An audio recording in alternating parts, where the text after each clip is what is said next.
Vamos abrir no Salmo 23? Eu não tinha nada preparado, mas a gente estava cantando. Não existe nada melhor do que ser amigo de Deus. Caminhar seguro na luz, desfrutar do seu amor,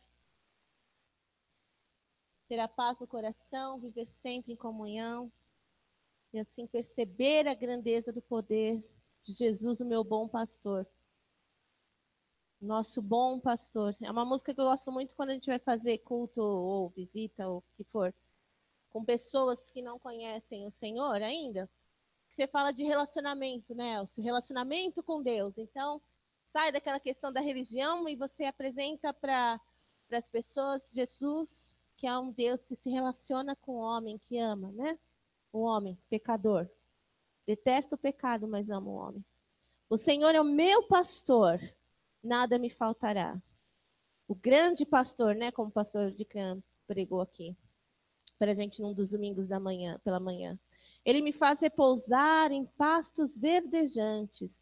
Leva-me para junto das águas de descanso. Eu posso quase imaginar Davi, ele como pastor, e ele com cuidado com as ovelhinhas, e ele com essa relação de pastor e ovelha, e de repente ele vira para o seu criador, peraí, mas se eu sou pastor e eu cuido das ovelhas, ele é o meu pastor e ele cuida de mim. Então, ele conseguia entender o cuidado de Deus também, porque ele também era pastor e ele fez essa relação entre o bom pastor e a própria vida dele. E ele olhava para o Senhor, ele reconhecia que assim como ele levava as ovelhinhas dele para os pastos verdejantes, o Senhor também o conduzia para os pastos verdejantes. Leva-me para junto das águas de descanso. Quem precisa de descanso? Nós cantamos aqui sobre apresentar o nosso fardo para o Senhor, o nosso melhor amigo, o nosso bom pastor. Refrigera minha alma. E como a nossa alma fica atribulada por circunstâncias, por dificuldades e por falatórios e por coisas que se lê, coisas que se ouvem, por dinheiro que falta, e fica uma tribulação. Bom pastor, refrigera nossa alma nessa noite. Guia-me pelas veredas da justiça por amor do seu nome. Olha o verso 4, que coisa forte. Ainda que eu ande pelo vale da sombra da morte, não temerei mal nenhum. Muitos de nós já andamos por esse lugar. E muitos de nós não têm nem ideia direito do que é o vale da sombra da morte. Mas ele faz aqui uma oração ao Senhor, ainda que eu passe por esse lugar sombrio, de não enxergar nada, de não ver expectativa ou alternativa, eu não vou temer mal nenhum, porque tu estás comigo. Por causa do Senhor eu tenho segurança, por causa do Senhor eu não preciso planejar o meu futuro, né, Jennifer? Eu posso descansar no refúgio do Senhor, eu posso descansar nele. Por causa dele, eu não tenho medo, porque ele está comigo, o teu bordão e o teu cajado me consolam. Preparas-me uma mesa na presença dos meus adversários. Unges minha cabeça com óleo e o meu cálice transborda, que nunca falte dessa unção sobre nós, sobre a nossa cabeça. Bondade e misericórdia, certamente. Oh, glória, essas palavras são tão fortes, não é? Será? Com certeza, a bondade e a misericórdia me seguirão todos os dias da minha vida. E eu habitarei na casa do Senhor para todo sempre. Feche os seus olhos rapidinho. Bom pastor, Jesus querido, obrigada porque no Senhor nós temos abrigo, nós temos refúgio, nós temos esconderijo. Obrigada, Senhor, porque o Senhor se relaciona conosco, o Senhor nos ama. O Senhor conhece a necessidade de cada um, se é livramento, se é alívio, se é repouso, se é descanso, se é refrigério. O fato é que o Senhor é o nosso bom pastor e nada dessas coisas vão nos faltar. Senhor, nos visita, continua falando conosco. E obrigada por cuidar de nós, obrigada por teu cuidado diário e constante sobre as nossas vidas. Em nome do Senhor Jesus. Amém? Glória a Deus.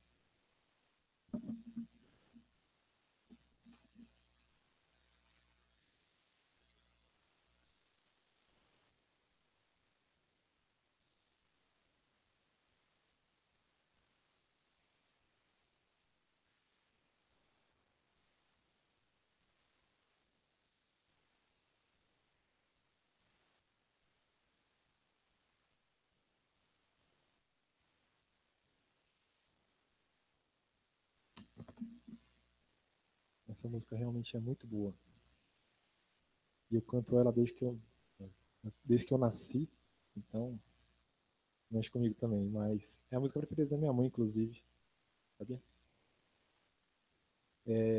Esse é o Salmo 23, eu gosto muito do Salmo 23 também, é um salmo que é de um filho de Deus falando para ele, mas eu gosto muito também nesse sentido do texto de Isaías 41, porque pelo menos o que eu entendo aqui, né, é que é Deus falando exatamente essas coisas pra gente. No Salmo 23 é a gente falando o quanto Deus cuida da gente, e em Isaías 41 eu entendo que é Deus falando o quanto ele cuida da gente. E ele começa assim: ouçam em silêncio diante de mim, povos do outro lado do mar. Preparem seus argumentos mais convincentes. Venham agora e falem. O tribunal está pronto para ouvir o seu caso. Quem instigou esse rei que vem do leste e o chamou para o justo serviço de Deus? Quem lhe dá vitória sobre muitas nações e permite que ele pisoteie seus reis? Com sua espada reduz exércitos a pó, com seu arco dispersa-os como palha ao vento. Ele os persegue e segue adiante em segurança, mesmo que caminhe em território desconhecido. Quem realizou feitos tão poderosos e chamou cada nova geração, desde o princípio dos tempos? Eu, o Senhor, o primeiro e o último, somente eu. E aí eu gosto quando ele chega no 8, ele fala assim: quanto a você, meu servo Israel, Jacó, meu escolhido, descendente de meu amigo Abraão, eu o chamei de volta dos confins da terra e disse: você é meu servo, pois eu o escolhi e não o lançarei fora. Não tenha medo, pois eu estou com você, e não desanime, pois sou o seu Deus. Eu o fortalecerei e o ajudarei. Com a minha vitoriosa mão direita o sustentarei. Tem uma música, capaz que o Pedro Paulo tente trazer para o grupo, não sei se esse mês ou quando, mas a letra fala assim: os céus dos céus não podem te conter, a terra é o estrado dos seus pés, e a sua voz é como um trovão, tu és Deus. Mas no refrão ela fala assim: que me chama de amigo, que me espera quando não quero ir e que me ama com amor furioso. Esse é o nosso Deus. Esse Deus está descrito aqui. Ele se exalta e fala: tá vendo? Esse aqui, tudo isso aqui que eu acabei de falar sou eu. E você é o meu amigo. É de você que eu cuido, você é o meu filho, você é o meu amado. E nada de mal vai te acontecer porque eu tô com você. E é por isso que eu gosto muito de cantar aqui. Não existe nada melhor do que ser amigo dele. Porque esse é o nosso Deus. Amém.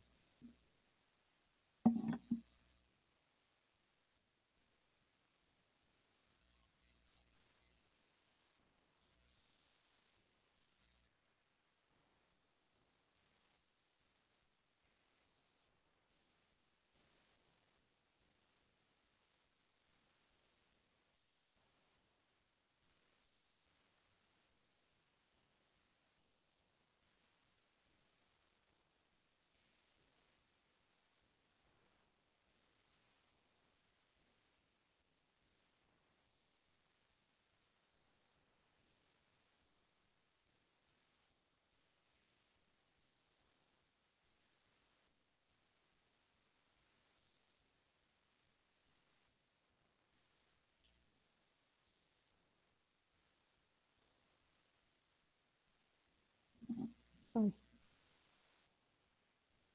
A gente cantou tudo que eu vou falar aqui hoje, mas eu quero que você abra em Filipenses 4.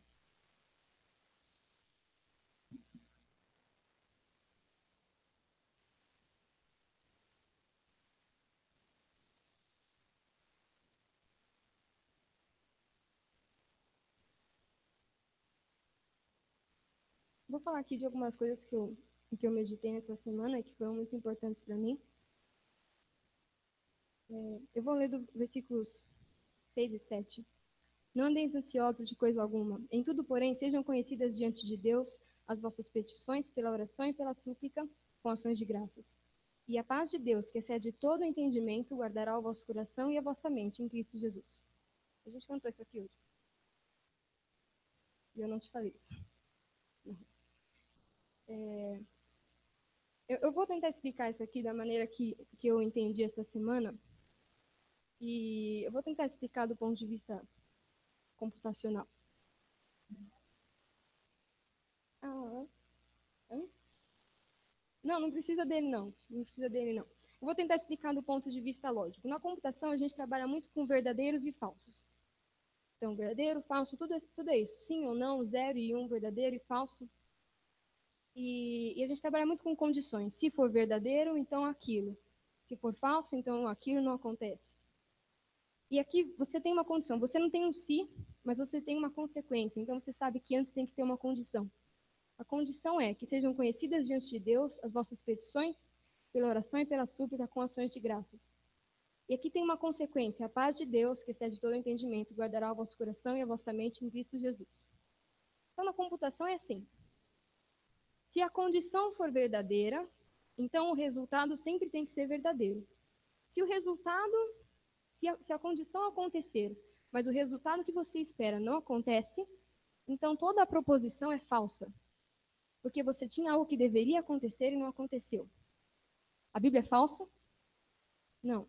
Então toda a condição que a Bíblia te der aqui, que for cumprida, o resultado sempre será cumprido também. Do contrário, a Bíblia é toda falsa. E eu experimentei isso nessa semana. Eu coloquei diante de Deus as minhas petições pela oração e pela súplica, e a paz de Deus veio sobre mim. E a Bíblia é verdadeira e você sempre pode acreditar nisso. Toda vez que tiver uma condição e a condição for cumprida, o resultado sempre vai acontecer, porque a Bíblia é toda verdadeira. Do contrário, toda ela é falsa. E tem mais. A Bíblia diz que a vontade de Deus é boa, agradável e perfeita. A gente sabe que a vontade de Deus é sempre cumprida, porque nenhum dos planos dele podem ser frustrados. E a gente sabe que todas as coisas cooperam para o bem daqueles que amam a Deus. Você ama a Deus? Então essa é a condição para que todas as coisas cooperem para o seu bem. A condição foi cumprida. Então o resultado sempre tem que ser verdadeiro, não é? Porque senão a Bíblia inteira é falsa. Então vamos lá, pensa comigo. Todas as coisas sempre vão cooperar para o seu bem. A vontade dele é sempre boa. E ela sempre se cumpre. Alguma coisa, alguma vez, vai dar errado? Nunca nada vai dar errado. Tudo sempre dá certo. Porque o resultado sempre vai ser verdadeiro, nunca vai dar resultado falso. Tudo vai dar sempre certo. Ainda que pareça errado aos nossos olhos, ainda que a gente olhe e fale, mas como é que isso está certo? Isso não pode estar certo. Sempre dá certo. Porque o plano dele sempre é perfeito. A vontade dele sempre é perfeita. E a Bíblia se cumpre por completo. E o resultado é sempre verdadeiro. E eu experimentei isso nessa semana e você pode experimentar também. Por mais que você esteja ansioso, o crente não tem nenhum motivo racional para ficar ansioso, porque o crente tem a garantia, diante da Bíblia, de que tudo sempre, sempre dá certo. E o crente nunca tem nenhum motivo para ficar ansioso. Então, se você está ansioso, se você está perturbado, você não tem nenhum motivo para ficar assim, porque tudo sempre dá certo. Ainda que você não veja como, ainda que você não veja por quê, no final tudo sempre dá certo, porque é a vontade dele que se cumpre e a Bíblia é verdadeira. Amém?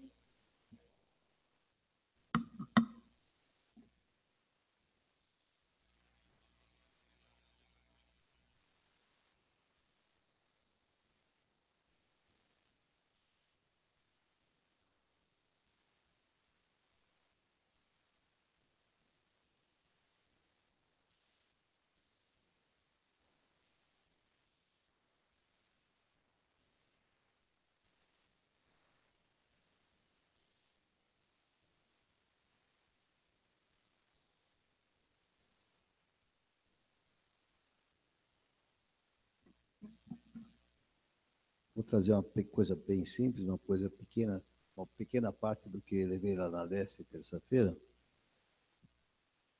Mas, ao mesmo tempo, eu tive uma pequena conversinha com a Rosinane, e está aqui dentro do texto, do capítulo 11 de Atos.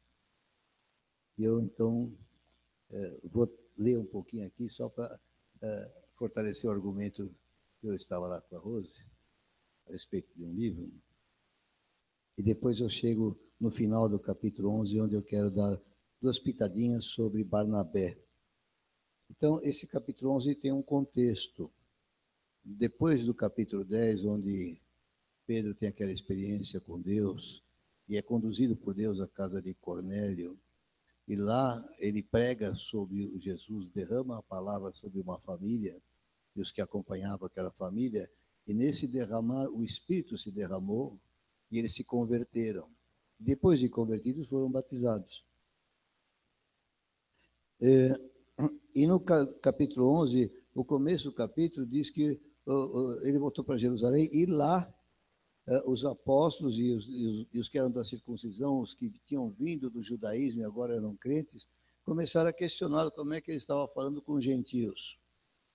No caso, Cornélio, o romano, e ele explicou tudo o que tinha acontecido. E no versículo 13, diz que Cornélio contou para eles como vira o anjo em pé em sua casa e que lhe dissera, envia Jope e manda chamar Simão por sobrenome Pedro, o qual te dirá palavras mediante as quais serás salvo tu e toda a tua casa.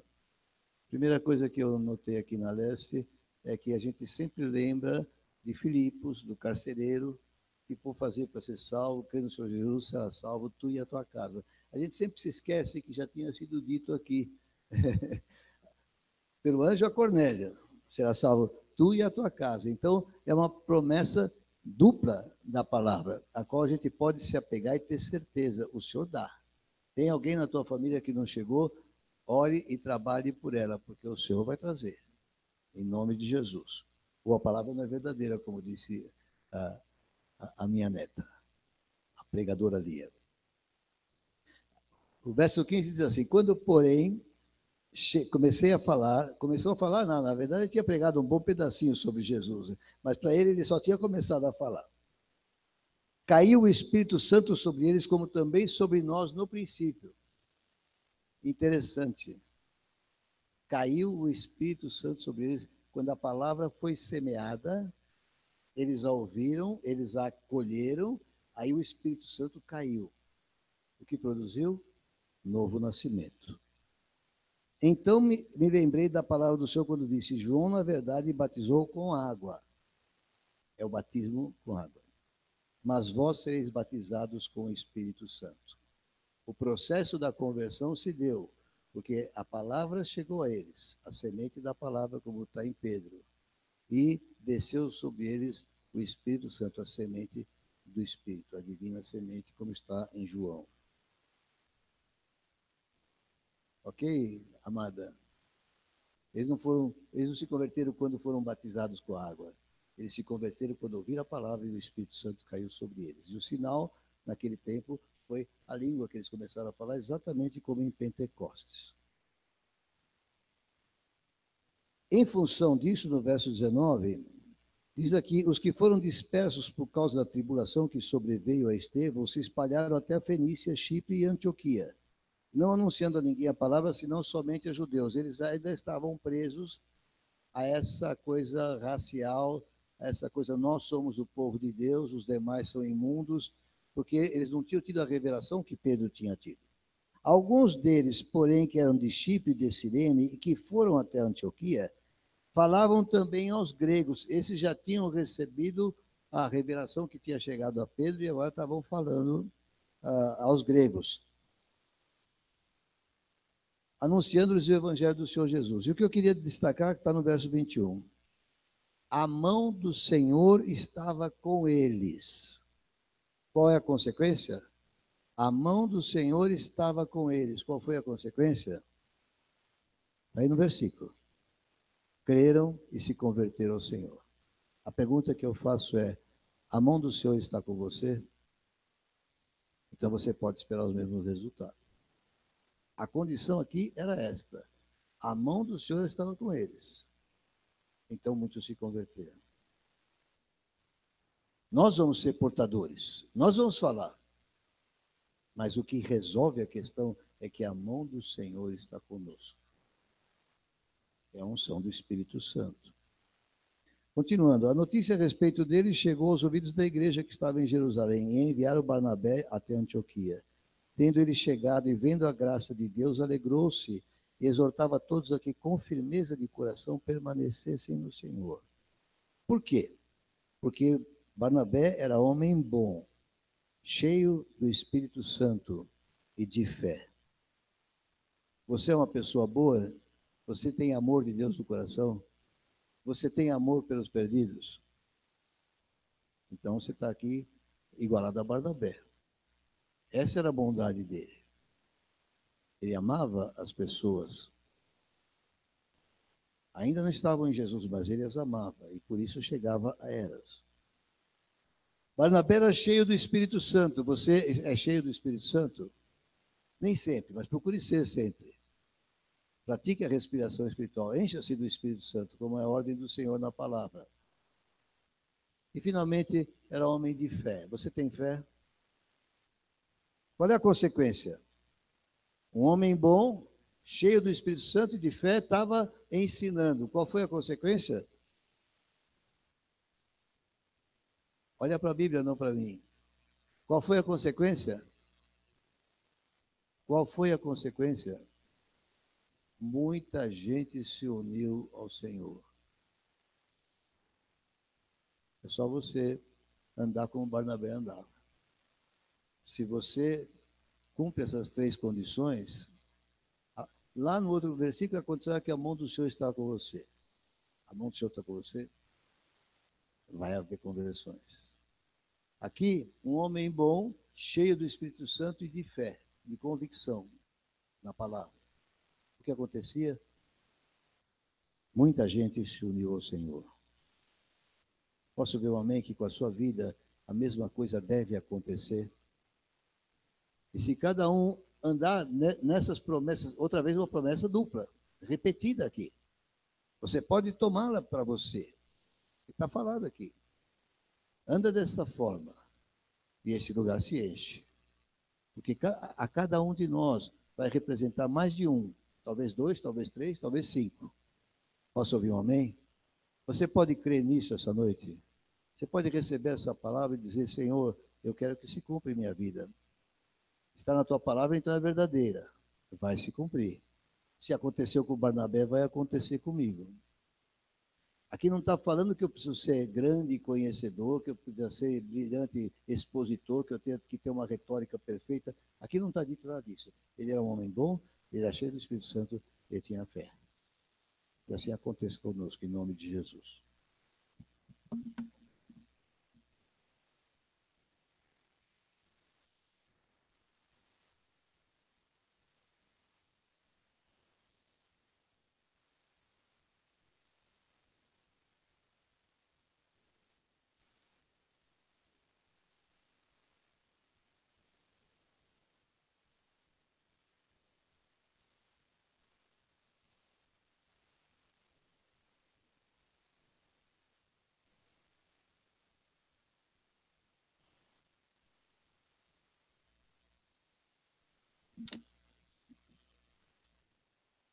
Paz. Eu quero só compartilhar algo que eu li nesses dias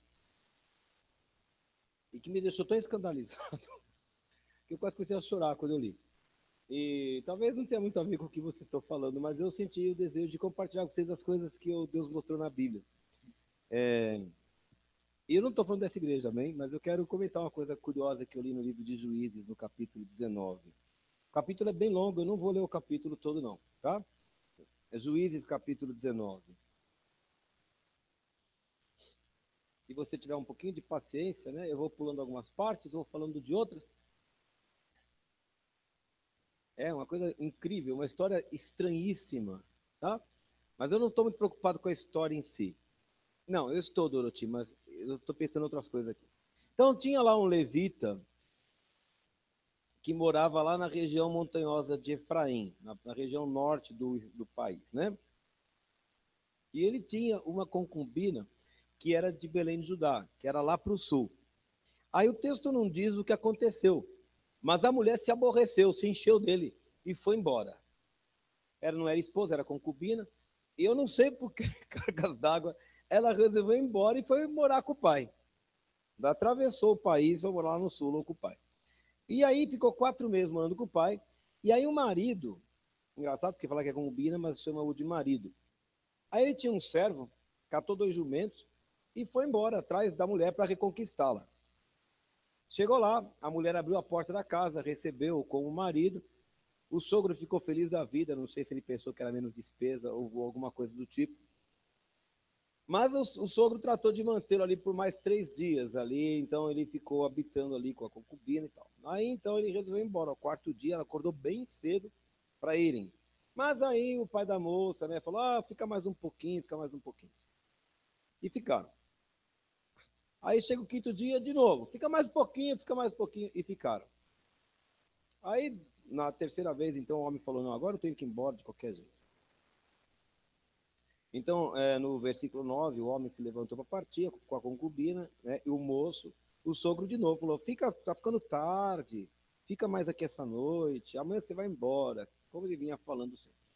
Mas o homem não quis passar a noite e resolveu ir embora. Quando ele chegou perto de Jerusalém, Jerusalém ficava bem perto de Belém, né, a distância era pequena, e como já era um pouquinho mais avançado o período, já devia estar entardecendo aqui, eles contavam o tempo de uma forma diferente da nossa, mas ele estava chegando perto de Jerusalém. A cidade chamava-se Jebus e ainda não tinha sido conquistada pelo povo de Israel, ela pertencia aos jebuseus, né? O moço falou assim, lá no versículo 11, caminhai agora, retiremos essa cidade de jebuseus e vamos passar a noite aí. Está ficando tarde, vamos entrar aqui na cidade de jebuseus. Aí o Senhor falou, não, de jeito nenhum, nós não vamos ficar em cidade estranha, que não seja do sul de Israel, nós vamos para Gibeá. E aí eles passaram e chegaram a Gibeá de Ramá, que já era território da tribo de Benjamim. Foi quando aconteceu toda a desgraça. Eles entraram para passar a noite, ninguém foi recebê-los, eles ficaram o dia todo sentados numa praça, num banco na praça da cidade. De noite apareceu um velho que era lá da região de Efraim, mas que estava morando ali.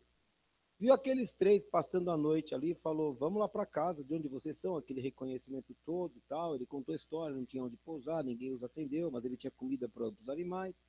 E o velho tratou de recebê-los.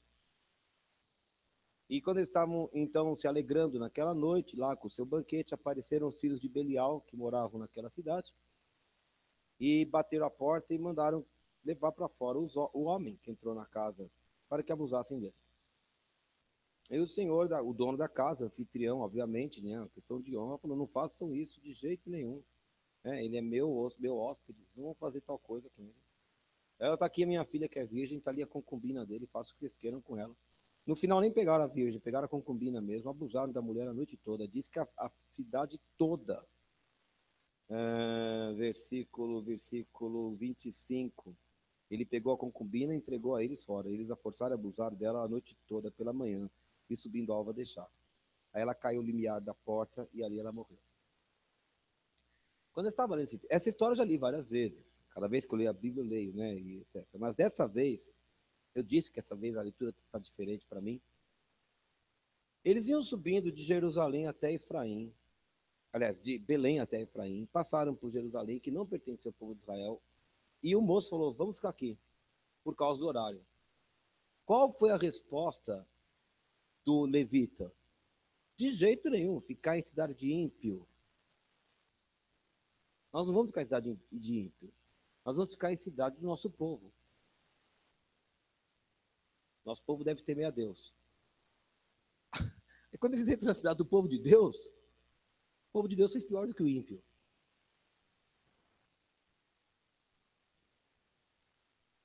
Aí, como diz o Levi, minha cabeça explodiu, entendeu? Meu pai estava falando agora há pouco sobre as pessoas se converterem. E nós queremos sempre receber as pessoas aqui. Eu não estou falando dessa igreja.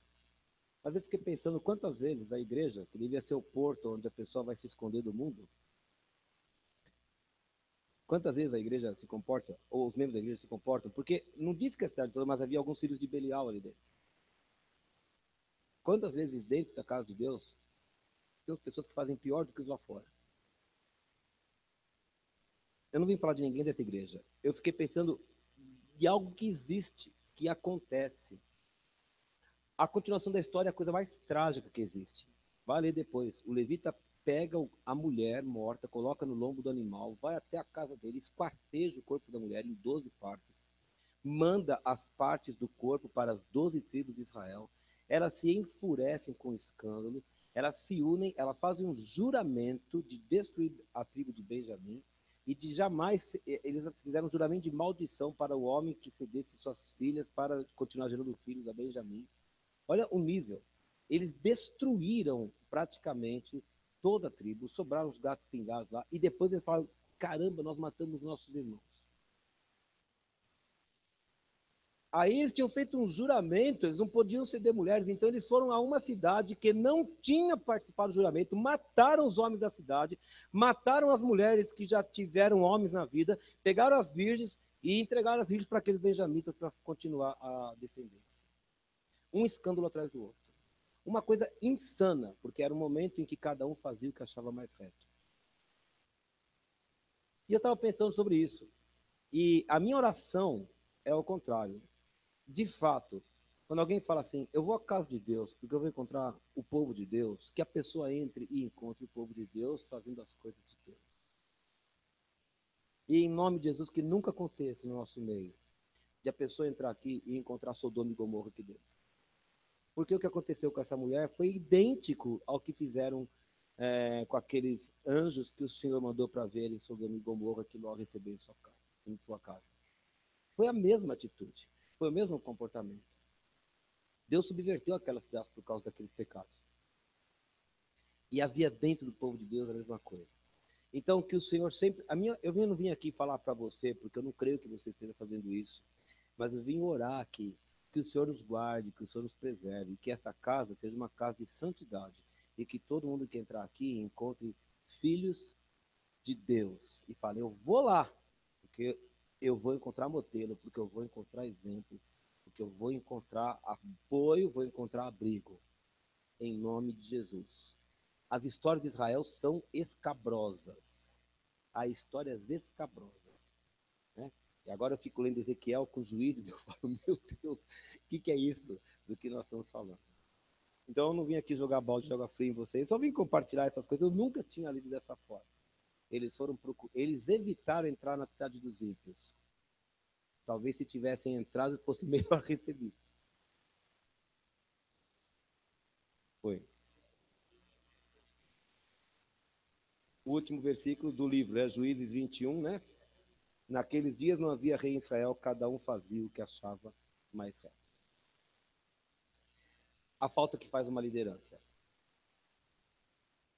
E a falta que faz uma liderança atuante. Né? Mas essa aqui é uma igreja que vai orar. O Senhor vai sempre nos proteger, amém, dessas coisas. Mas pense que você é a casa de Deus. E quando você encontrar a pessoa que vem aqui buscar abrigo, a pessoa que veio visitar porque alguém trouxe e entrou aqui em desespero, a pessoa que entrou aqui precisando consertar a sua vida, restaurar o seu casamento, a pessoa que veio aqui buscar a libertação de um vício, a pessoa que veio aqui porque veio, que ela olhe para você e ela fala, aqui tem uma pessoa de Deus e não um filho de Belial. Em nome de Jesus, vai ser assim conosco. Amém?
Eu não sei quantos daqui que atenderam a convocação do, da, do, da reunião ministerial de domingo de manhã.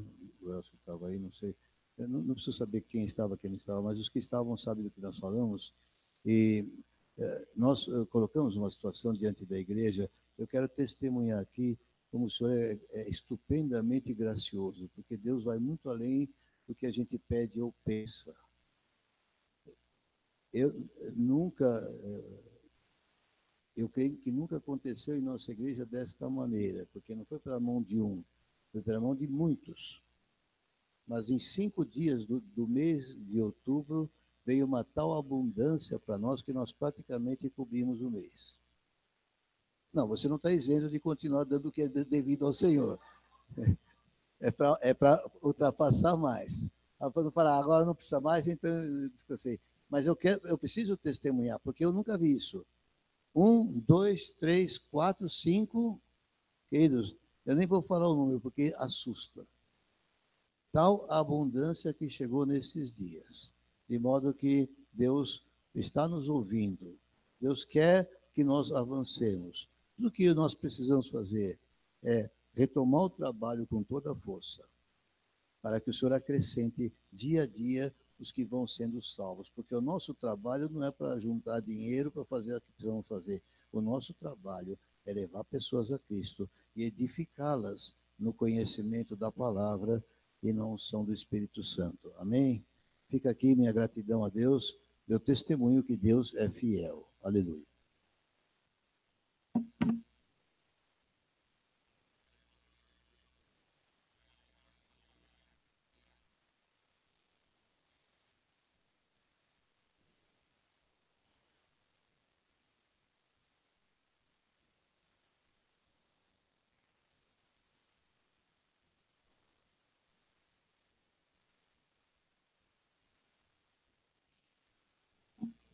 Sábado, às 2 horas, tem evangelismo. Venham todos.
Eu vou abrir a Bíblia, eu não sei, eu sei que é Salmo, não sei onde está, mas estava falando no meu coração desde a hora que eu entrei aqui, e é aquele versículo que diz: aquietai-vos e sabei que eu sou Deus.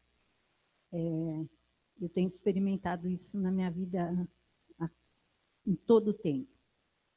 O Senhor sabe o quanto eu preciso ficar quieta, o quanto que a minha alma precisa se calar, e Ele tem trabalhado isso na minha vida, e tem falado isso de forma muito forte comigo. Aquietai-vos e sabei que eu sou Deus. Ele é o Deus, Ele é o grande Deus, Ele é aquele que faz todas as coisas. Ele faz as coisas que a gente nem imaginava que podia acontecer, Deus faz. Deus abre uma porta numa parede que não tinha nada, que você fala, não, mas aqui não tem uma porta. Mas Deus vem e abre uma porta.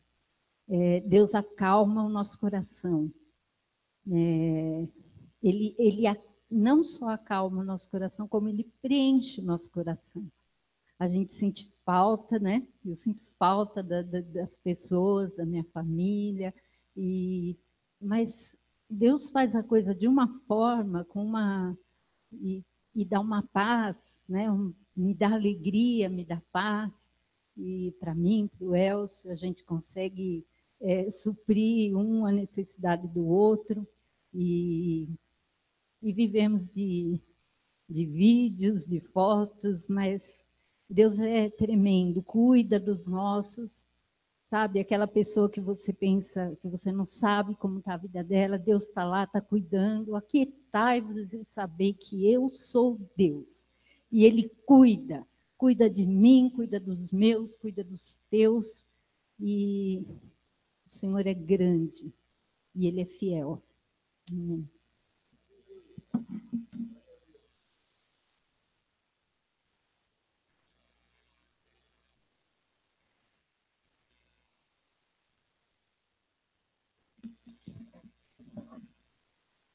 Aleluia. Ficou alto aqui com a minha 1,5 m, uma festa, né? Não, dá, vou ler, não precisa muito. Nós estamos falando que desde a tarde, com a reunião de pastores, a gente estava sentindo o perfume do Senhor Jesus muito forte. E a sensação que a gente entende, que nós entendemos é que ele estava na reunião, ali andando e vendo, ouvindo tudo que a gente estava fazendo. E depois, quando nós fomos orar ali na salinha, o perfume continuou ali. E nós continuamos entendendo, o Senhor também está ali junto com a gente orando. E o perfume está muito forte, continua muito forte a presença do Senhor, o perfume de Cristo. E é muito gostoso sentir a presença dele. E me veio esses versículos de Efésios 6, da armadura de Deus, a partir do 10, que fala que, quanto ao mais, sede fortalecidos no Senhor e na força do seu poder, revestivos de toda a armadura de Deus, para poderdes ficar firmes contra as ciladas do diabo. Que a nossa luta não é contra o sangue e a carne, sim contra os principados e potestades, contra os dominadores deste mundo tenebroso, contra as forças espirituais do mal nas regiões celestes. Portanto, tomai toda a armadura de Deus, para que possais resistir no dia mau e depois de terdes vencido tudo, permanecer inabaláveis. Estai, pois, firmes, cingindo-vos com a verdade. Quem é a verdade? Jesus. E vestindo-vos da couraça da justiça. Quem é a justiça? É Jesus. Calçai os pés com a preparação do evangelho da paz. Quem que faz a paz? Quem que determina a paz? Jesus. Embraçando sempre o escudo da fé. Quem é o escudo da fé? Jesus. Com o qual podereis apagar todos os dardos inflamados do maligno. Tomai também o capacete da salvação. Quem trouxe a salvação? Jesus. E a espada do Espírito, que é a palavra de Deus. Quem é o palavra? Jesus. E aí ele fala com toda oração e súplica, orando em todo o tempo no Espírito, para isto vigiando com toda perseverança e súplica por todos os santos. Essa armadura que o Senhor nos dá, toda a armadura, é Jesus. Cada detalhe dessa armadura é o Senhor Jesus na nossa vida. Então, quando você está revestido com essa armadura, você está revestido do Senhor Jesus. Não tem como dar errado, como a Lia falou. Não tem como nos aquietarmos quando, como a Esther falou, saber que o Senhor é Deus. Porque Jesus é a nossa armadura, é Ele que está conosco. E o Espírito Santo que nos enche. Nós estamos 100% com Jesus. Nós não podemos nos afastar dele, porque ele não se afasta de nós.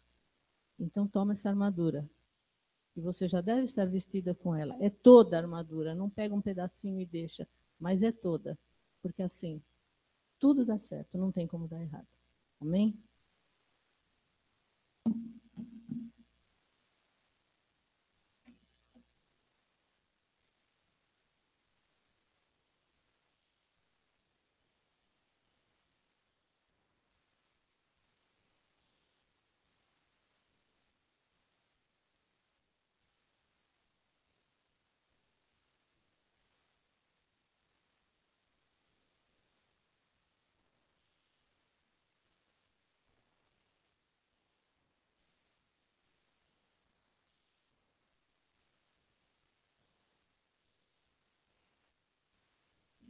O pastor mandou eu vir aqui na frente terminar o culto. Vai ficar em pé. Aqui é um tal de dar ordem nesse lugar, nunca vi um negócio desse.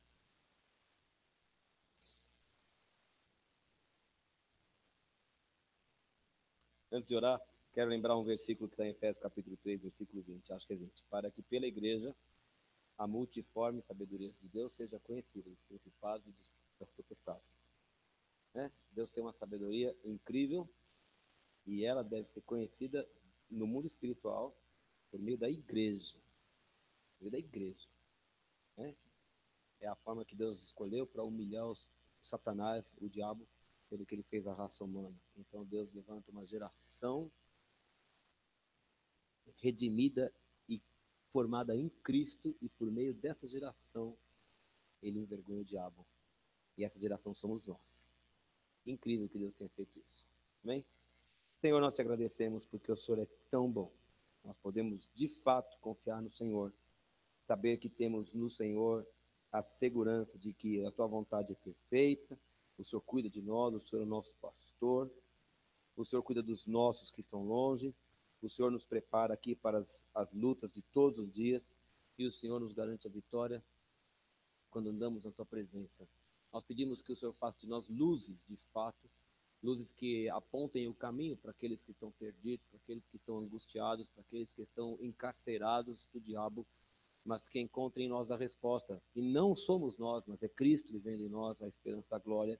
Eu peço que seja assim na vida de cada irmão meu que está aqui, e daqueles que não puderem estar também, Senhor. Nós vamos para nossas casas, mas queremos que o Senhor nos despeça, queremos estar debaixo da tua proteção, da tua direção. Guarda as nossas casas, guarda os nossos parentes, ó Pai, os nossos queridos. Tudo é teu, Senhor. E nós colocamos nas tuas mãos e confiamos que o Senhor guardará a todos e nos trará em segurança nesse final de semana aqui no evangelismo e depois no domingo também. Em nome de Jesus, amém. Amém. Pode aplaudir o Senhor, abraçar seu irmão depois. Glória a Deus.